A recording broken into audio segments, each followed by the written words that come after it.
魔法恐龍與湖中劍。上回提要，一家五口去咗愛爾蘭，慢慢內妹妹伴着風，騎着飛馬佩佩去探望獨角獸妮妮，並幫助老牧羊犬健力士放羊。一家五口嚟到威爾斯，追着傳說出發。呢個充滿傳奇故事嘅土地，一家五口無懼挑戰，坐船橫渡聖 George 海峽，沿着令人驚嘆嘅海岸線漫步，尋找綠野仙蹤。呢個海岸線彷彿喺千百年來被海岸激情熱吻，呼吸着時間嘅柔情，波濤如絲，輕輕將歲月擁抱。大佬二想拜訪雅琴王嘅家鄉，去渴望探索瀑布後嘅洞穴，去呢個喺湖中仙子嘅家，問問可否一語道破劍嘅神秘。大佬二希望一睹傳奇中嘅石中劍，大佬二着迷於刀劍，佢最中意玩槍同刀。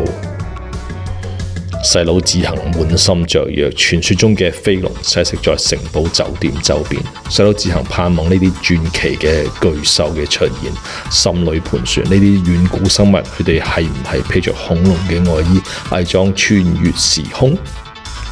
三兄妹嘅心聲裏藏着對魔術嘅依戀，但爸爸覺得自己魔術招數已經技窮。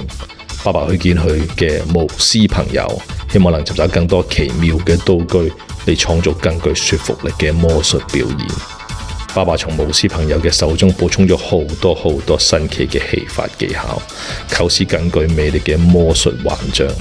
戲法裏嘅光影又將一家五口聯繫得更緊密。一家五口非常中意喺威爾斯嘅旅程，呢片充滿飛龍同古堡嘅土地。一家五口期待奇幻嘅故事同與魔法冒險，用足跡書寫下一頁頁嘅奇蹟。第一步每一步都響着期待嘅旋律，每一個瞬間都係魔法嘅記憶。欲知後事如何，請看下回分解。